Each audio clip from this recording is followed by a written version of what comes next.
शिवाजी महाराजांचा आशीर्वाद घेऊन आजची सुरुवात झालेली आहे. कारण आता दिवाळी आलेली आहे. कारण दिवाळी आली आहे म्हणल्यावर तर काय भाई आपलं फराळीचं काम चालू झालेलं आहे. तर माझ्या मागं पण काम लागलेलं आहे सगळ्यांसारखंच. आणि इथं आमचा आचार्य आलेला आहे. त्यांनी मस्तमध्ये पहिल्या स्टार्टिंगला शेव मस्तमध्ये तळून घेतलेली आहे. आणि नंतर इथं बालुशे केलेले, कारण थोडीच केलं आहे ह्यावेळेस, कारण आमच्या इकडे करायचं नव्हतं.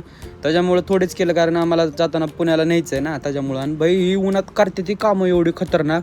आणि आमचे बाबा झाडाखाली बसून सावलीमध्ये तिथलं गवत काढून टाकलं एवढं सारं. आणि यांचं काम चालूच आहे खतरनाक. मध्ये ठापठूप लाडू करायला चालू केलेले आहेत मस्त मध्ये. भाई कसला एक्सपिरियन्स आहे. धूर येते, उन्हाचं काम करायचं असलं खतरनाक मध्ये. आणि इथं मस्त मध्ये बालुशे भडंग पुन्हा थोडेच केलं, ती जास्त सामान केलेलं नाही, कारण की जास्त न्यायचंच नाही मला. कारण मी थोडं आरेला थोडं मला थोडं. आणि ते लाडू झालेले आहेत. लाडू बी तुम्ही बघू शकता, अर्धा ते 1 किलोच लाडू केलेले आहेत, जास्त नाहीत केलेले. त्याच्यानंतर मला इतकी भूक लागली होती म्हणून मी आपली शिवाजी कॉलेजपासली सगळ्यात भारी फेमस इडली आणलेली आहे. इडली वडा खाल्ला.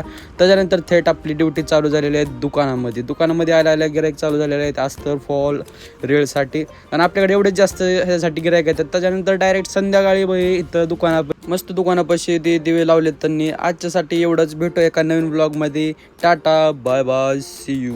जय श्रीराम मित्रांनो.